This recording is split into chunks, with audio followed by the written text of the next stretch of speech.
Keridoan Tuhan tergantung keridoan orang tua.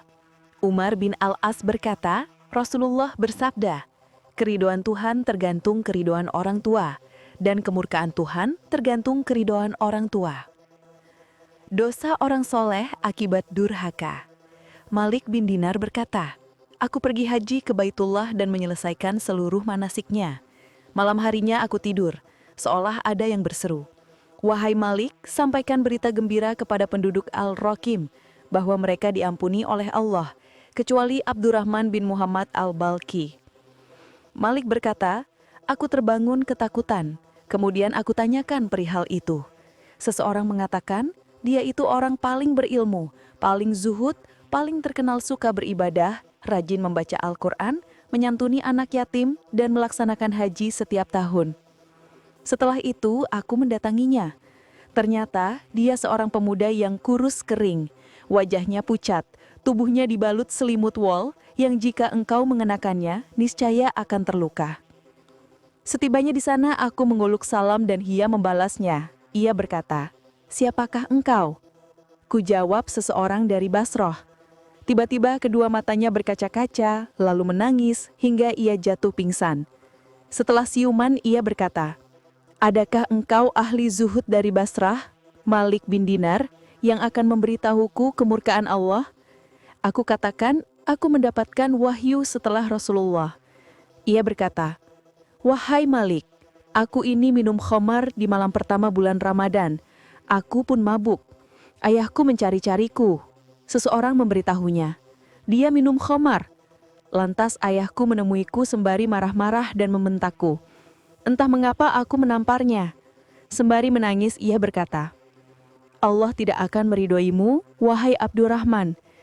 Di pagi harinya ibuku memberitahuku perihal kejadian tadi malam. Aku lantas membakar khamr-khamr itu. Sebagai tebusannya, aku memerdekakan setiap budak yang kumiliki. Merasa belum cukup, aku juga menyedekahkan harta karena Allah dan melaksanakan haji setiap tahun. Seseorang memberitahuku tentang Dar al-Bawar, rumah kebinasaan, kemudian menangis. Aku pun ikut menangis.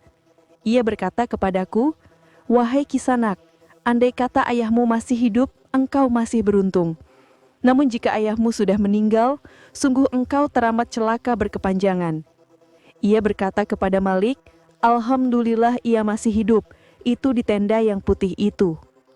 Malik berkata, aku mendatanginya dan berdiri di depan pintunya.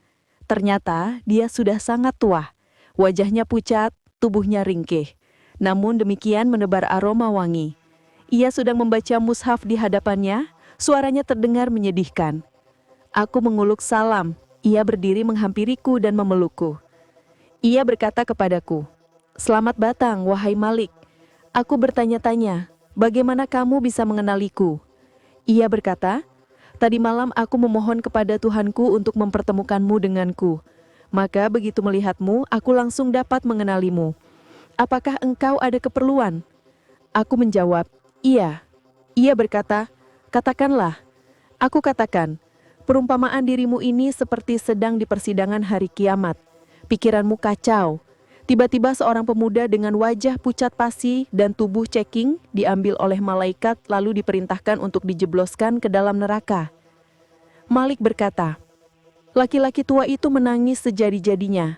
Ia berkata, apakah maksudmu itu anakku, Abdurrahman? Kujawab, iya. Ia berkata, aku bersaksi kepada Allah dan Rasul-Nya, sesungguhnya aku telah mengampuninya, aku meridhoinya. Pergilah kepadanya dan sampaikan berita gembira ini.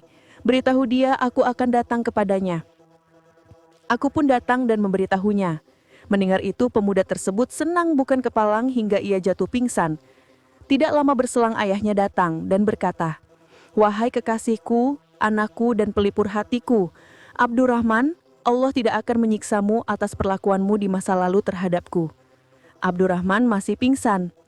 Si orang tua berkata kepadaku, talkin kekasihku, anakku dan pelipur hatiku dengan la ilaha illallah dan Muhammad Rasulullah. Aku mentalkinnya 2 kali, namun ia belum juga bisa mengatakannya. Aku ulangi yang ketiga kali, barulah ia bisa mengucapkan. Setelah itu ia membuka mata sembari berkata, ayah, mendekatlah kepadaku, balaslah perlakuanku, tamparlah aku yang bermaksiat kepada Allah dan orang tuanya."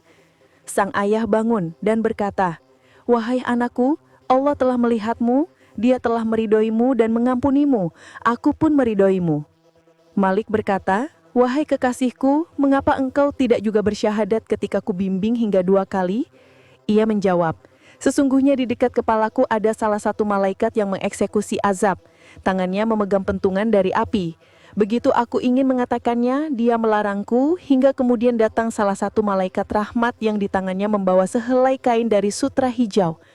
Malaikat itu kemudian mengusapkannya ke wajahku sembari berkata, 'Katakanlah, tidak usah takut, sesungguhnya Allah telah meridhoimu seiring keridhoan orang tuamu terhadapmu.'"